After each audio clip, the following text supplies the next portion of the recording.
کچھ لوگ 8 رکعت نماز پڑھ کر چلے جاتے ہیں، وتر کی نماز الگ پڑھتے ہیں۔ رمضان شریف میں 20 رکعت تراویح مردوں کے لیے اور عورتوں کے لیے۔ مردوں کے لیے جماعت سے، چاہے مسجد میں چاہے مسجد کے علاوہ کسی کارخانے میں، کسی فیکٹری میں یا گھر میں، مردوں کے لیے جماعت سے، اور عورت کے لیے انفرادی۔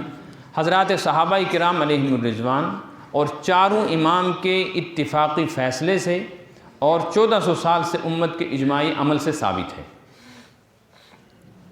اس لیے نماز تراویح کم سے کم 20 رکعت ہے۔ کتنی؟ کم سے کم 20 ہے۔ زیادہ سے زیادہ امام مالک رحمۃ اللہ علیہ کے نزدیک 36 رکعت تراویح۔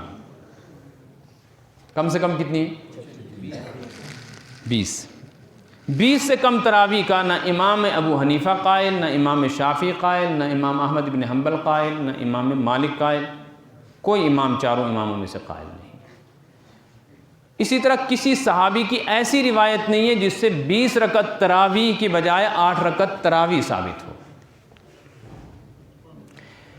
جو حضرات 8 رکعت تراویح پڑھتے ہیں وہ پڑھیں، ان کا ذاتی مسئلہ ہے، ان کی تحقیق یہی ہے، لیکن ان کو بھی چاہیے یہ بات کہ اگر وہ 8 ہی پڑھ رہے ہیں تو کم از کم 8 رکعت کے بعد تراویح کے ساتھ اپنی وتر جماعت سے پڑھا کریں، اس لیے کہ یہ صحابہ کا اجماعی فیصلہ ہے۔ کبھی بھی ایسا ممکن نہیں ہے، سورج اپنا وقت بدل سکتا ہے،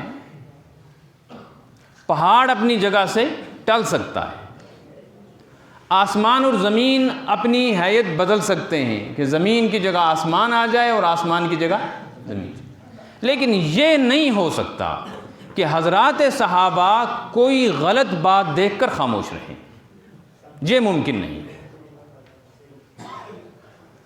حضرت عمر رضی اللہ تعالی عنہ نے تمام صحابہ کو مسجد نبوی میں ایک امام کے پیچھے نماز پر تیار کیا۔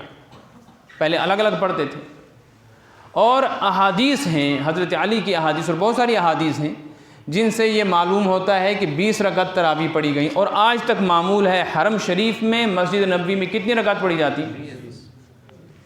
اگر یہ طریقہ غلط ہوتا تو کیا ایک صحابی میں بھی اتنا ایمان نہیں تھا کہ وہ کہتا حضرت عمر کو کہ آپ نے غلط کیا؟ سب صحابہ نے اس کو قبول کیا۔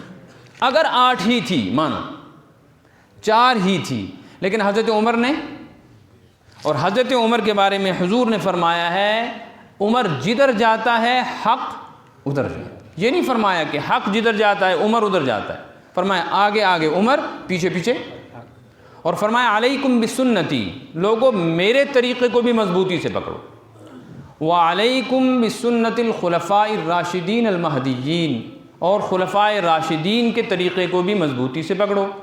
اس لیے بہت ساری چیزیں ایسی ہیں جو حضرت نبی پاک صلی اللہ علیہ وسلم کے زمانے میں نہیں تھی، صحابہ اور خلفائے راشدین کے زمانے میں آئیں تو پھر امت نے ان کو قبول کر لیا۔ مثلا جمعہ کی 2 اذان حضور کے زمانے میں نہیں تھی، حضرت ابو بکر کے زمانے میں نہیں، حضرت عمر کے زمانے میں نہیں، حضرت عثمان نے جمعہ کی دوسری اذان شروع کی ہے، تو امت اس کو مان رہی ہے۔ کتنی اذانیں؟ ہم یہ نہیں کہہ سکتے کہ حضور کے زمانے میں نہیں تھی، ہم کیوں پڑھیں 2 اذان؟ حضرت عثمان کا فیصلہ حضور ہی کا فیصلہ ہے، اس لیے کہ وہ خلیفہ ہیں۔ ایسے ہی اگر کوئی کہتا ہے نہیں جی 8 رکعت تھی، تو یہ تو میں نے شروع نہیں کی، لوگوں نے شروع نہیں کی، یہ حضرت عمر کے زمانے سے چل رہی ہیں، صحابہ پڑھتے تھے، تو صحابہ کے زمانے میں جو چیز بنی وہ شریعت بن گئی۔ اس میں زیادہ بحث و مباحثے کی ضرورت نہیں۔ البتہ جو لوگ 8 رکعت پڑھتے ہیں، عام طور پہ بیچارے وہ لوگ ہیں جو دوسری کو دیکھا دیکھی 8 کے بعد وہ نکلے تو ہم بھی نکل دیں۔ میں کہتا ہوں کہ مانا 8 ہی رکعت ہیں، لیکن 4 امام کتنی پڑھتے ہیں؟ ممکن ہے 20 ہوں، ممکن ہے 8 ہوں، ہو سکتا ہے نا؟ قضیے کو ختم کرو، ممکن ہے 8 رکعت ہوں، ممکن ہے 8 پڑھنے والے کم ہیں، 20 پڑھنے والے زیادہ ہیں۔ 8 اب شروع ہوئی ہے، 20 تو ہمیشہ سے چل رہی تھی۔ اگر 8 ہی ہوئی اور قیامت میں 20 پڑھنے پر ہم وہاں پہنچے تو 20 رکعت تراویح ہم نے پڑھی، 8 اس میں تراویح ہو گئی، یہ نفل نماز ہے۔ تراویح کیا ہے؟ نفل نماز ہے۔ تو ہم نے پڑھ لی تھی 20، تو کیا پھر ہم جہنم میں چلے جائیں گے؟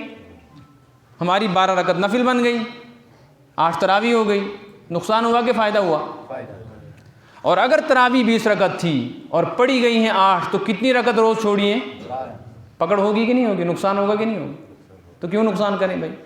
یہ فرائض کا واجبات کا معاملہ تو ہے نہیں کہ اس کی متعین صورت ہے، یہ تو اختلافی چیز بن گئی اب لوگوں نے بنایا، ورنہ یہ اختلافی نہیں ہے، اس پر اجماع ہے۔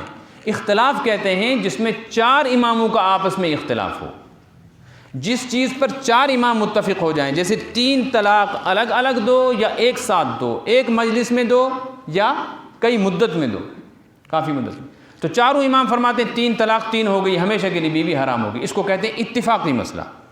اس پہ اگر کوئی آدمی اختلاف کرتا ہے کہ نہیں جی 3 طلاق ایک ساتھ دینے سے نہیں پڑتی، تو بی جے پی کے اختلاف سے کیا فرق پڑتا ہے؟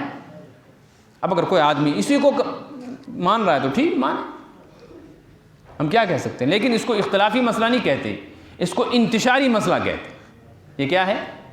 اسی طرح 8 رکعت تراویح کی جو حدیث ہے جس سے 8 رکعت تراویح ثابت ہو رہی ہے، جو لوگ 8 رکعت کے قائل ہیں ان کے نزدیک، ہمارے نزدیک اس 8 رکعت والی تراویح کا مطلب ہے کہ 8 رکعت تراویح نہیں ہے، 8 رکعت تہجد کی نماز ہے جو آپ صلی اللہ علیہ وسلم نے رمضان اور غیر رمضان میں پڑھی۔ حدیث میں آیا ہے، حضرت عائشہ فرماتی ہیں اب سنو حدیث جس سے 8 رکعت والے کہتے ہیں 8 رکعت حدیث ہے، ایک ہی حدیث ہے ان کے پاس، کہ حضرت عائشہ فرماتی ہیں حضور اکرم صلی اللہ علیہ وسلم نے رمضان اور غیر رمضان، رمضان اور غیر رمضان دونوں کہا ہے، 8 رکعت سے زیادہ نہیں پڑھی۔ یہ بخاری شریف کی حدیث ہے۔ نمبر 1، اگر یہ تراویح کی نماز ہے، پھر یہ کہنے کی کیا ضرورت ہے کہ رمضان اور غیر رمضان میں نہیں پڑھی؟ غیر رمضان میں تو تراویح ہوتی ہی نہیں ہے، یہ تو تہجد کی نماز ہے کہ رمضان میں بھی 8 پڑھی اور غیر رمضان میں بھی 8 پڑھی۔ بات سمجھ میں آئی؟